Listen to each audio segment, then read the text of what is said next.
You know, one of the best and most exciting parts of the game of baseball is base running. Yet, it's one of the most neglected.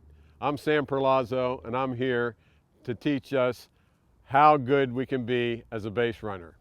And you know the best part about being a base runner? You don't have to be the fastest to be the best.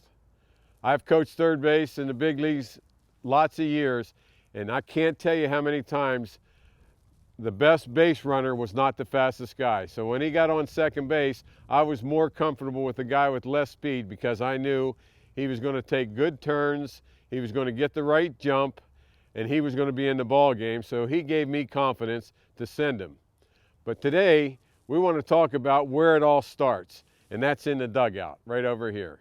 So instead of waiting until you get on first base or second base or third, you know, you learn by sitting in the dugout watching the game, so that you might be hitting ninth and two or three of your guys have gotten on. Now you should be deciding, do I know what the pitcher's move is? Have I seen an outfielder's arm? Have I watched infield practice to see who can throw and who can't throw, who's accurate?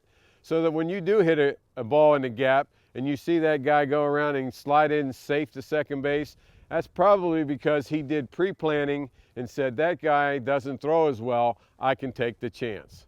So base running starts in the dugout on deck circle and moves right up to home plate where we are right now. The key with base running is we're trying to get to first base as fast as we can, and that's a straight line.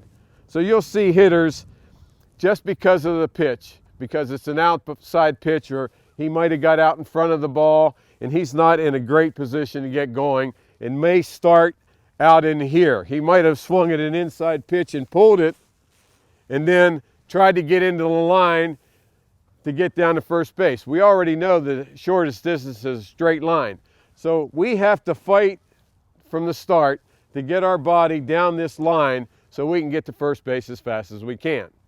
So anybody that takes a swing and gets out on the grass here has to get himself back in line in order to get to first base as fast as he can. So assuming we do that and we swing and we start moving down the line, we are going to get to the 45-foot marker, which is right out there. You see the two white lines. Once we get out into that area and we get to first base, we have to be in that lane. I know it sounds funny, it may look funny, but any throw that comes in, if we're on the inside of this white line right here, we interfere with the first baseman, we're going to get called out. So once we leave home plate, we fight to get into a straight line down to first base, and we try to stay in that lane, a 45-foot lane. We're going to go down to the 45-foot marker. We're going to be running to first. When we get here, we need to be inside this lane to get to first base. Now, we're almost to the bag. So we got some decisions to make. One of the key things is, are we running to the bag or are we running past the bag? And the answer to that is, we are really running to a target past the bag. And you may ask why. Well, if you see runners trying to get to first base, their last step is a jump. They jump at the bag because they're trying to beat the throw. What happens is, because of that, you're not going full speed. All right, so you've made your last step, just a jump, instead of using your speed to go past the bag. So if I pick out a spot about 8 feet past the base and say, that's really the spot I want to go to, when I get to first base, I'm going to be going full speed, okay? So always pick yourself out a spot as you're running down, find yourself something that you want to run to, and run past the bag. How many times have you seen those speed guys go down and they end up going all the way out into right field before they turn around? That's because they're running past the bag and they're going full speed when it's here, and it takes them a while to stop back there.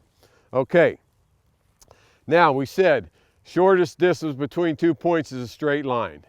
So the closest part of that base from home plate is the front part of the bag. All right, this is the front, that's the middle, that's the back. So if we want to be safe, we want to try to get to the front part of the bag as fast as we can. So that's what we do. We hit the front part of the base. Now I'm going to ask you a question. Do you go down with your right foot and touch the base, or do you go with your left foot? The answer is either foot, whichever one comes up. And you'll see guys get close to the bag and they'll do a choppy little steps just so they can get the right foot to hit the base or the left foot to hit the base. It doesn't matter. You don't want to stop your speed, slow yourself down to pick a foot to hit it with. Just be safe, okay? Now, imagine yourself a track runner, all right? And there is a finish line right there. The tape is right there across the bag, and that's the finish line. So as a runner, I want you to come through, hit that front part of the bag, and be leaning through it like you're going to cross that finish line. So if we hit the front and come through, that's going to help assure us that we're going full speed.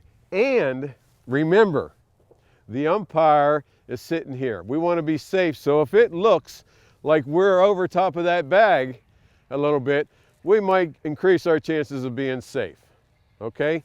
So get the front part of the bag, either foot, run past the bag. You know what an example of wasted energy is? It's like telling a hair-raising story to a bald-headed man. Well, you know what else is a wasted energy? It's running 90 feet and not touching first base. All right? I can never understand why any player would put out the energy to go 90 feet just to step over the bag. It only has to happen to you one time where you step over the bag, first baseman drops the ball, he picks it up and comes back and tags you out. So please, please, everyone, if you're going to run 90 feet or 60 feet in Little League, whatever it is, touch first base, all right? First rule, always touch the bag. Once we get to the bag, first thing we should do is figure out our batting average, right? No, that's not right. The first thing we do is turn around, get in the game, pick up your coach, get your signs, all right? Now, let's assume we just hit a ground ball and we're running through the bag and we did everything properly. Now let's say we got a little bit better and a little luckier and we launched ourselves a line drive base hit somewhere. So now we have to come from home plate and we got to make a turn at first base. And there's a bunch of ways I see players do it. Some run straight down, they make a wide out turn and cut back in. Other people make a wide turn, big loop. But what I really like and what I think is best is if you pick out a spot that's like at an angle right around here and you run straight towards this spot, just run straight towards it, no cutting out, no chance of slippage. You just run straight to here and then you turn, all right? And you hit the inside part of the bag, shoulder tucked, all right? Once you tuck the shoulder, that's going to make the shorter turn. I used to laugh at guys when they go out and I said, boy, you made a wide turn. I thought you were shaking hands with the second baseman. So what you want to do is make that turn as tight as you can so that you're close to second base. So I'm going to come, hit the inside part, tuck my left shoulder, all right? You're going to see that shoulder tucked. That's going to leave me a chance to get to cut down my turn, all right? We're back to the same question. We're slightly out, curving in, shoulder tucked, inside part of the bag, which foot? All right? Whichever one comes up. All right? Whichever one comes up. Every time we talk about that, I'm going to tell you whichever one comes up.